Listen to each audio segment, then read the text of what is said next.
Naggamit ta og XAMPP nga application para ma-install lang ato ang MySQL database server.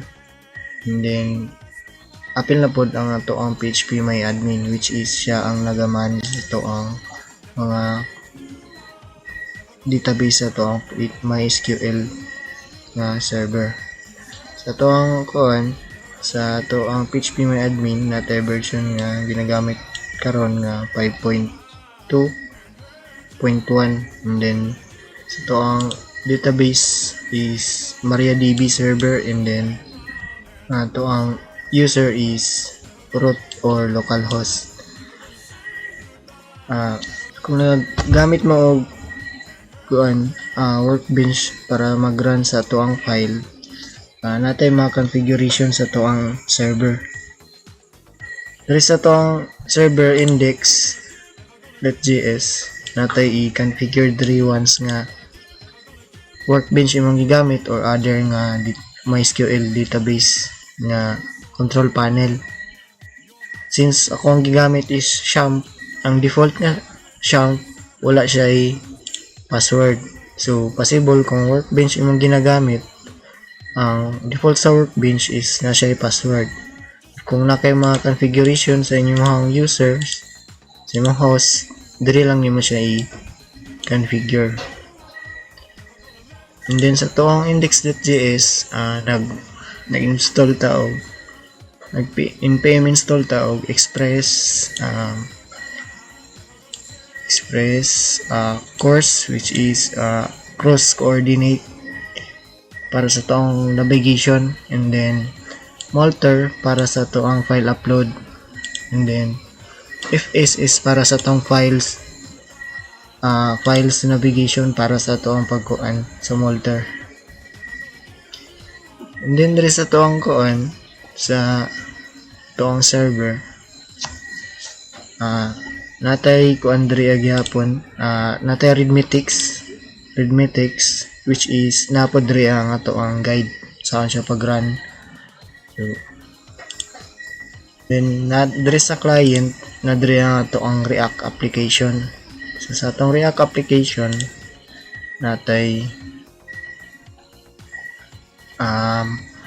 nadiri ato ang source code, which is ang nadiri sa tong app is only ang connection lang sa to ang navigation bar nga naadri nakalocate sa to ang folder nga Carmelotis CRUD.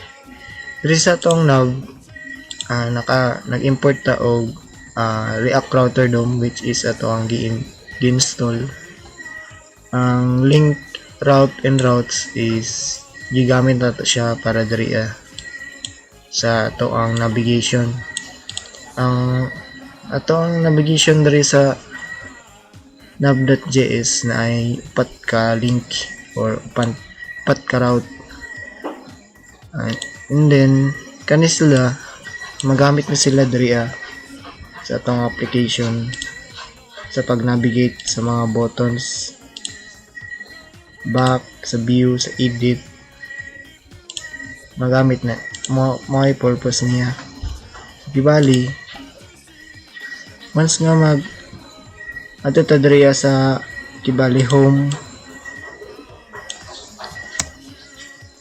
sa atong application is para magawas ang atong asset list, click na to ang button nga navigation bar na asset list para magawas ang ato ang list of asset. So diri sa to ang list of asset, nag-import ta og anxious, which is mga tong gamiton para mag-fetch og data sa ato ang database. And then i-import po nato ang mga built-in function nga nadaan sa React, ang use effect o use state. Also ang katong link route and routes sa ato ang React Router DOM, because natay mga buttons diri the same sa atong navigation bar. And then diri sa atong sa structure sa ato ang code, mag-start ta og discuss diri sa ato ang JSX, which is ato ang mga HTML Diri sa atong HTML or sa atong JSX natay table diri. Natay table head na asset code, name, location, asset type, remarks, specs, and quantity. And then diri ang kato atong na-fetch nga data ang atong pag-request dito sa ato ang server, which is man ato ang server link. Nagkuanta na request response. So ato ang constant fetch data is ato ang function, asynchronous function, para mag-try siya o request dito sa ato ang and then once nga maka-get siya og data dito, ma-store siya diri sa atong response. And then ang katong response is object man tong i-response sa atong server. So katong object na response, kuha na to ang data nga na dito sa sulod. Once nga since nagamit man ta og try, so if kung dili siya makuan, if false or wala siya nakuha, mag-catch ta sa error, and then nato ang i-console log sa to ang React application or diri sa to ang console. So nalang tay gamay nga warning no sa to running sa to ang routes. And then once nga ma-fetch na niya tong data, ato na to siyang i-map. Ang map is mura siya og looping sa object. So if kung PHP developer ka, while loop ata ang ginagamit na once nga mag-loop ta og mga data para ma-read na to ang data sa ato ang object or array, depende sa gi-request nimo nga data. Sa to ang gi-request is object man, so that map atong gigamit. And then once nga iyang mabasa ang asset, i-store niya diri sa to ang variable nga asset. And then ang katong asset i-display nato sa ato sa kuhaon ang iyang ID para sa atong table row. And then sa atong table data, i-display nato ang asset code, name, location, type, and remarks. Then after nato ma-display, maano ni sila no, gikan sila sa ato ang database na midterm table na user info, and then maano ni sila. And then kaning link dali is monitor to ang link para ma-view na to ang ato ang data, ang single record sa to ang data para maabot ta diri. So naatay routes diri and link. So mo tay purpose sa to ang link and routes and route diri nga gi-import. And then once na maabot ta diri sa ato ang asset profile, almost the same lang ang atong gipang import no. Na lang diri atong mga i-navigate nato nga page or component. And then diri sa to ang user profile, naga-display ta og data. The same lang sa style kanina no, sa pag-display sa to ang asset list, which is naka-object no, asset.p. Sa to ang server,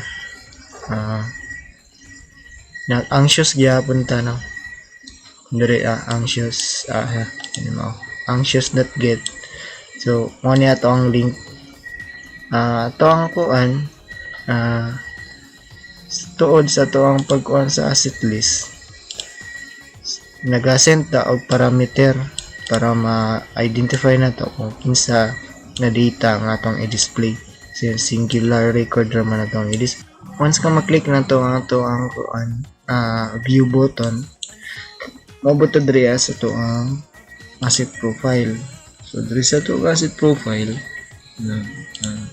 Once nga maklik nato ning view, mabot ta dire sa to ang asset profile. Dire sa tong asset profile, gi-display nato ato ang single record no sa kani nga component. Dire sa to ang asset profile nato gipang import nga sa React man ni na built-in na daan, use effect and use state. So ang aning use effect na mo na itong gamiton para sa to ang pag-fetch og data. And then ang use state pod mo na itong gamiton no, para sa to ang pag-change sa data sa to ang mga JSX file. So and then napod tayo anxious na para gamiton nato ining mag-request response ta sa to ang server. And then parameters, since nagadawat ta og parameters na para ma-display nato ato ang single record para ma-identify nato kung kinsa to ang i-display. So natay link in routes long the same sa to ang navigation bar. Then i-import nato sa tong mga component nga kung asa ta mo navigate. Nadri ito ang registered student, which is mo na itong gamiton once nga mag-back ta. And then update student, mo po na itong gamiton ini mag-edit ta. So nag-import ta. And then mo nitong built-in function nga use navigate, i-store nato sa constant variable nga navigate. So and then itong asset, nagkuhan tadaan og asset no, nag-set tadaan og asset na object which is ginal na to daan because mo na itong gamiton para sudlan sa to ang pag-fetch og data unya no, use effect inig-fetch nato dito sa to ang server. Dito sa tong server sa to ang use effect nag-fetch ta nagamit ang asynchronous function which is ipangalan na tog fetch. And then nagtry ta og anxious get dito sa kaninga server no, server link diri sa tong index.js which is man ang nasa to ang server na ginagamit nato ng as a server. So diri nag-fetch ta og single record na data diri no, so mo niya to ang parameter to ang end tag. So dawat ta og ID nga parameter and then kaning request response nga mga object. So kaning diri ato mi-store ang ato ang parameter sa ID nga constant. And then gi-console log na to no during ni sa to our development para test na to o nakuha bagid na to ang parameter. So nag-constant pod ta og SQL na query para to ang gamitan diri sa to ang pag-query diri sa ubos. So select from user user info man ato ang table no, and then man atong column na ID which is aron ma-identify nato kung kinsa to ang i-select. So db query SQL error result. If kung mag-error siya, masend ta dito sa React or sa katong nag-response na client no. Money ang magawa sa iyang console. Raise status 504 which is internal server error. Or and then if kung dili siya error, mo response ta og JSON file no. Katong nakuha nato nga na-fetch nato nga result, i-store nato diri sa result. Then ipadala nato no, i-convert nato into JSON file which is usa ka JavaScript JSON file or JavaScript object notation.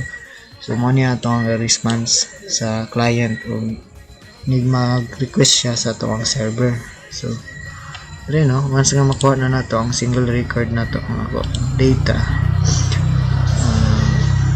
mabutang na to siya sa atong asset no, naman tayo gibutang na daan diri nga asset.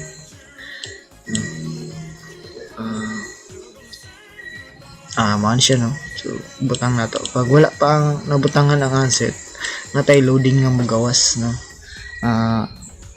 Na loading message o naka-div. And then kaya wala na sa ato ang kuan, napud tay mga function diri, no. Confirm delete, para ni sa to ang delete button.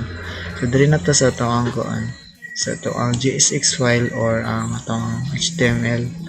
So diri naga-display ta atong mga na-fetch na to nga data. So which is naka-object man to siya. Gisulod na to sa asset para ma-target na to tong ID.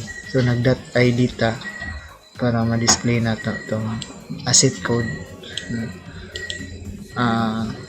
Mo ni siya, no. And then location, mo ni siya ang ma-display. So kani sila, no. Nagikan na sila diri sa to ang table na midterm. Diri sa to ang midterm na table, midterm na database. Then diri sa to ang table, sa to ang user info nga table, na diri ato nga mga record, no, nga to ang gina-display, which is kani siya na 52, asset code 52. Asset code 52. Mo ni siya, no. May asset. Okay. Code.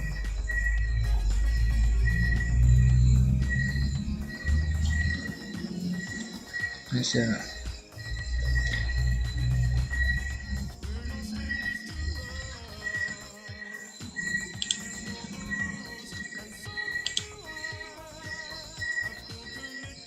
asset code nyo, SSD furniture code.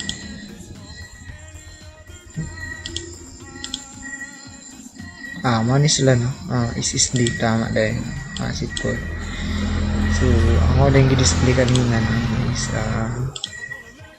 ID. So dapat code ni siya.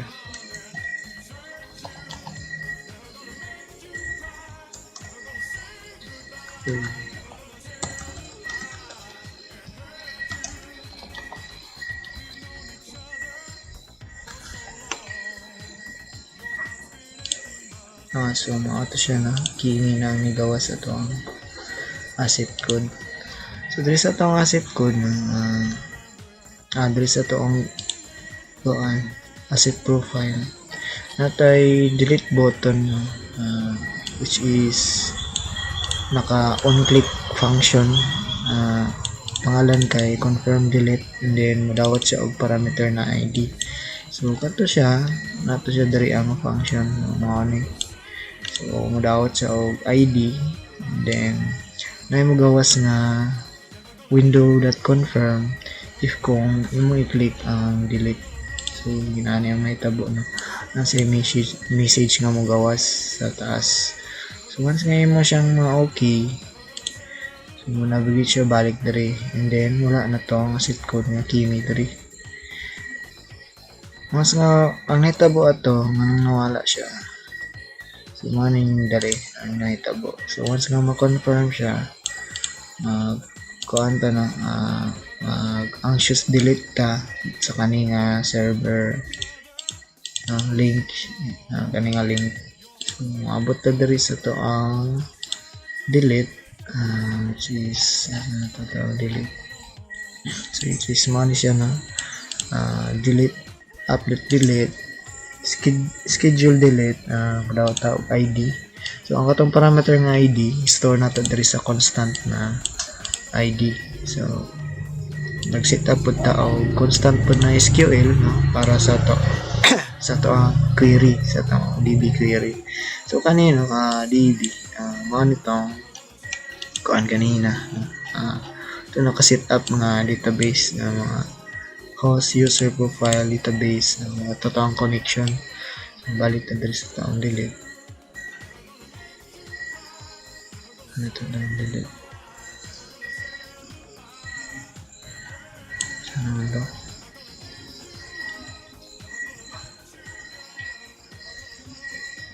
So dito sa pang delete na ito siyang i-query. matang SQL, gamit ang SQL.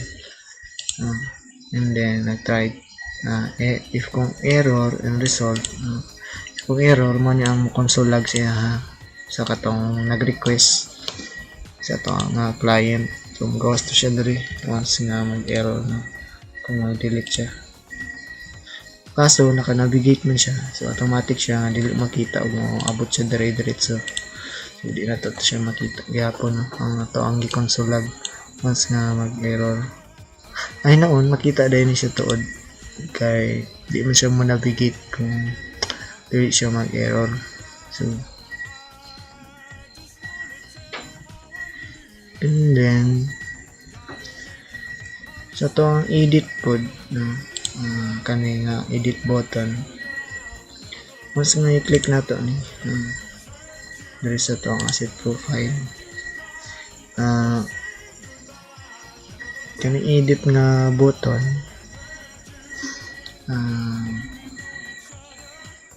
mo na siya nakasulod sa div, and then nakalink, and then mo na yung route. So atong route is padulong siya sa update student na component. Mudawat ta og ID, which is kani asset ID na to para ma-identify na to kinsa na to ang edit. So once nga ma-update na ta, so na to diri sa tong update asset. Diri sa tong update asset almost the same lang sila sa ko hindi pang import. And then nagamit niya puntang navigate once nga done ta og update.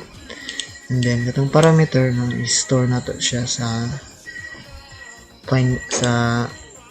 disim yapon kanina atong parameters is naka-object, so kinanglan na to siya i-extract.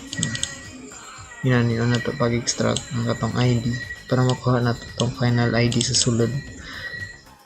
And then declare to daan og variable para ni sa katong inputs na to ani kibali koan DOM manipulation o DOM selection isa na siya tanan. So kung familiar mo sa vanilla JavaScript, so isa na siya nag-set ta katong ni para pangkuha ni siya sa to ang data para matarget na to tong value kani kung unsay type ni user. And then gi-select na po na to daan kung unsay ID ato para ma-identify na to. Kay ato man to siya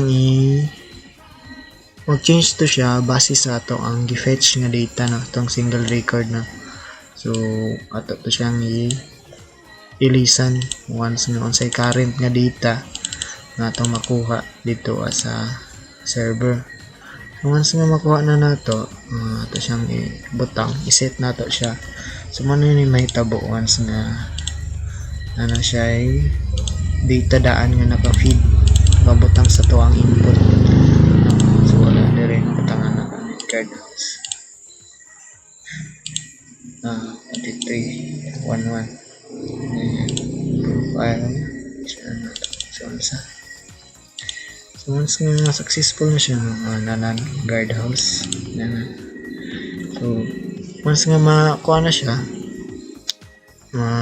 ma-click na to tong submit button kanina po nang mahitabo, which is yan i-prepare tong data isulod niya sa form data i-store niya as an object naka-keys in value.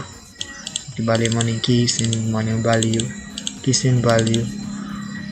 And then gatong pick po apple po dire and then mo try siya o put or update dito sa tong server kaning link sabay na tong parameter. So mabot po na siya diri sa to ang update. Diri sa tong update dawat ta og katong picture dawaton na to siya separately kay isa man siya ka file. Unlike sa uban nga nakasulod sa body, so siya is nakasulod siya sa file. So muna siya yung process ito ang molter. So diri sa tong molter nag-import man ta og molter Naka-set up na po diri ada asa dapit nga storage na to siya i-store. So mo ni siya no, yung pag-set up destination diri, pangalan sa folder, mo ni sila no, diri sila ma-store sa ko ang server dapit no. And then yung file name no, katulang gyapon original name kung sa file name sa yang gi-upload. So, once nga nakaset up naman to siya, mo na pud gamiton diri inig mag-update ta. So mo to diri ang request nga kuan file, and then ang katong path iisa lang siya. So mo na ang ma-store diri sa to ang database na mo na siya no, naka folder, file name. So mo nang ma-identify na to og display siya. And then SQL query ta, wala na to nag-the-same sa atong style sa uban no, nagkuan patadaan na constant patadaan na SQL. So diri SQL og values. So giisa na nato atong SQL and values, ato siyang insert siya no, gamit ang kuan template literal ata ang tawag ani. And then during ni sa to ang development ng i-console log nato og nakuha bagyo nato to ang SQL nga mga to ang mga data do, kung tama bagyo na to ang pagka SQL. So the same lang gyapon no, pag query kanina request, and then mo response pud siya o error once nga mag-error dito sa tong client no, mo response siya sa tong client. And then once nga makuha na siya no, mag-insert na pud ta og data. So once nga maklik nimo ni diri sa to ang kuan asset list, maklik nimo to siya, sorry, na-rin siya sa navigation bar na katong ang button. So once nga maklik nimo to, maabot ta diri sa to sa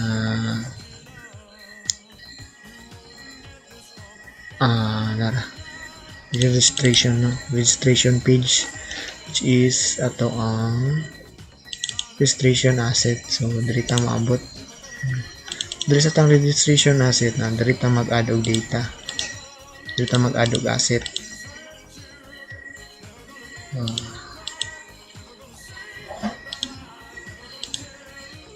So ano siya no, sa to ang insert data no, insert asset, natay mga field rin no, name, asset code, types of asset, electronic device, machinery, functional or not functional, and then tayo na to na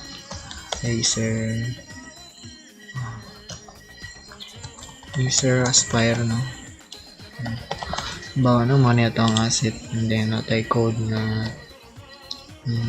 laptop 1 to 3, and then electronic device and appliances, functional, and then specs nato is tanga nato no,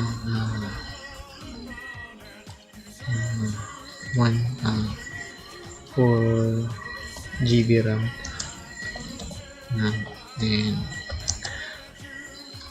core Celeron no,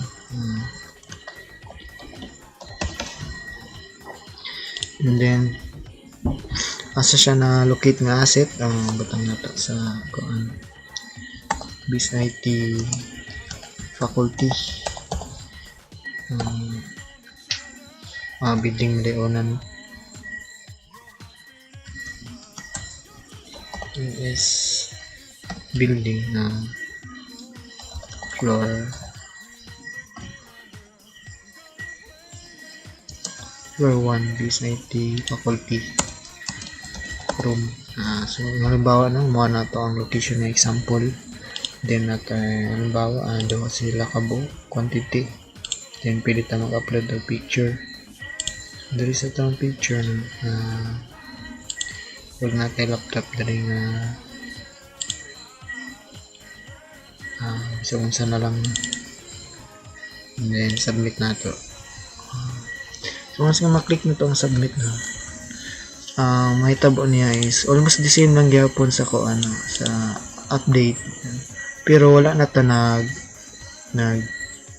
nag-fetch og single record nga data no, diretso na ta kaya wala mabantay, wala man ta na to i-display ang data no. Wala man tayo display nga data kay nag-add pa man ta. So diri nagyapon tayo DOM manipulation o DOM selection no, gina-monitor na to no ang state sa input. So the same gyapon no sa pag-monitor sa state sa katong kanina sa update nga mga input. So nagyapon tayo handle file change no, para ni sa katong ang file nga send which is katong picture, and then mga console lagani no during sa atong development. And then once nga may click na to tong submit no, natay function na handle submit, synchronous event, and then prepare niya katong data no, visit na niya daan kung katong imong gipang type no, mo ni sila. So ma-store to siya diri no, i-search sa object naka case and values no, mo ni ang case and values, key and value, and then i-try niya og post no, try the same gyapon no sa tong pero put lang tong update. So the same process lang sila, diri siya padulong sa toang server nga intag insert. So diri siya mabutang and then dawaton niya tong picture which is the same atong kanina no sa update na mudawat siya gyapon og picture which is gamit nato ang molter na gi-import no. And then katong mga data no sa ato ang object gipang store na pud siya diri sa atong mga constant variable para gamiton nato diri no. Diri atong style no, lahi pud atong style sa pag-query which is naka sequence na kung pila ka book diri unsay pasulod na to diri, automatic na siya nga ma-fill diri no. Unlike kanina na nag-template literals ta para magbutang ta og values sa isa ka string, pero diri no separate nato ang string, and then separate po nato tong mga values SQL mo niyan mga column niya no. And then kasi mo yapon ang pag-query mo console lag ta og mag-error, and then mag-response na dito sa HTML og na-send na. So once na ma-send na, so ano yung mahitabo no, ma-respond to dito. So ma-detect to siya sa to ang registration ng asset kaya nag-response man ta na once nga ma-response is okay, set na po niya walay sulod ang atong mga input, and then mag-alert siya og submit successfully, and then mo nabugit siya balik sa to ang list of asset no, which is kanino asset list no, walang pangalan mo na ilisan. So mo na ni siya tanan simple code operation lang siya. So tanaw na to ang naan, so mo ni siya no kanina, and then try na to siya nga i-delete. So delete na to, so wala na siya. Maro to, thank you, daghang salamat.